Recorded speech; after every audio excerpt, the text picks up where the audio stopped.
Haven't been getting a lot of sleep lately, you guys, and I'll tell you why. I went to lay down the other night to go to bed, and in my peripheral, I saw a spider on my wall. And if you see a spider on your wall late at night, you can't just, okay, good night, spider. Nobody's that cocky. You gotta kill it. Even if you're a Zen master, you gotta kill it. There's gonna be a bloodbath. There's gonna be a bloodbath. You gotta kill this thing. So I go to kill this thing, but have you ever gone to kill a spider late at night and missed? Oh my God! It scared the hell out of me. I was looking for like an hour. I couldn't find it. And I'm getting nervous because I'm getting ready to go to bed. And this thing is pissed off and it knows I tried to kill it. My goodness. And it also knows I'm weak and I miss. Looked for like an hour, couldn't find this thing. Finally, I'm like, Nick, let's chance this. Let's go to bed. Maybe he can't crawl all the way up in one night. Mistake. Woke up the next morning, bite on my leg. Woke up the following morning, a bite on my arm, and now I'm getting nervous because I know he's headed for my eyes. That's where they go. So, but if third night, saw him again, and I'm not blowing this opportunity, but you can't just rush up and kill a spider when he's there. You gotta find something to kill it with in your room, right? We don't have tissue lying around. You gotta, that's my tax return, I need that. 15% off Home and Garden magazine. I might need that. Finally, you get something, but then you can't just smash it because then it's there on your wall and that's disgusting. So you gotta try and like graze the spider to death, killing it softly, if you will.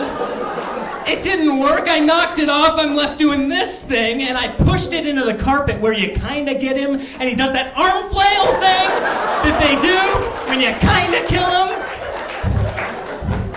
And I Googled that. It's sign language, and you know what he's saying? He's saying, I regret nothing. So I'm glad he's dead. Spiders aren't the only thing that scare me. Sharks scare me too, and this is a problem. A lot of my friends are surfers. And they're like, Nick, come on. Sharks really aren't in the LA area. We'll get you aboard. We'll get you the suit. Come on out. Yay. And so I think maybe I will get into it. So I go to a magazine store to pick up a surfing magazine.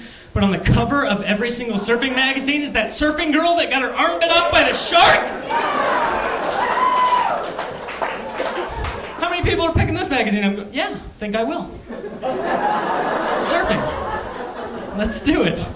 And then my friends try and trump this. They say, Nick, beyond that you don't have to worry about it because they say sharks don't even like the taste of us. I don't like the taste of ramen noodles, but I eat it out of survival. These are animals. I don't know if you got that.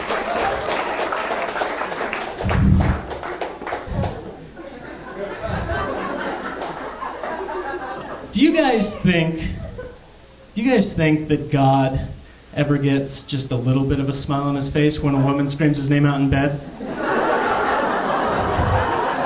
I think so.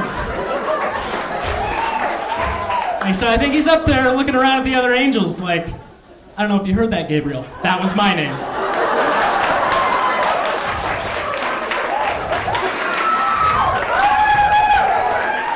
Of course, that's probably why Jesus never dated. I mean, it's hard enough to pleasure a woman in bed, let alone she's screaming your father's name out.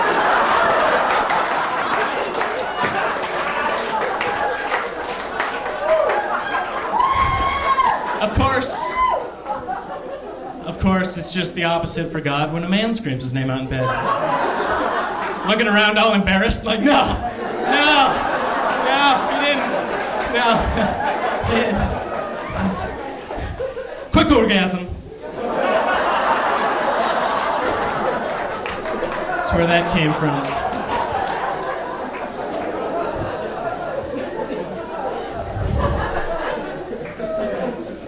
When a department store has a sale, any department store, isn't that kind of an admission that they've been ripping us off every other time? I think so. I'm a little upset with sales. Don't buy into it. But I worry a lot about things. Being from the Midwest, I worry what happens if I die and my parents have to come clean out the stuff in my apartment, what they're gonna find and think about me. So I started leaving these little notes on things, explaining myself, like,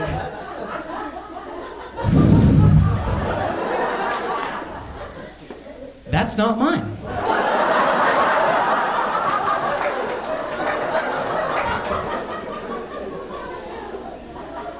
I was gonna eat that later.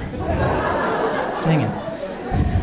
Watch a lot of movies these days, and there are a lot of things in the movies that don't make a whole lot of sense when you give them a second thought. Watching one the other day, an action film, and the guy was going out on a dangerous quest, and as he was going out, his friend looked at him and he said, "Hey man, when you're out there, you gotta expect the unexpected."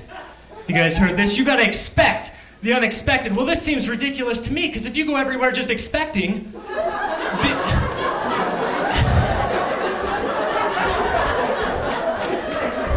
if you go everywhere expecting the unexpected, before you know it, you're going to neglect the expected.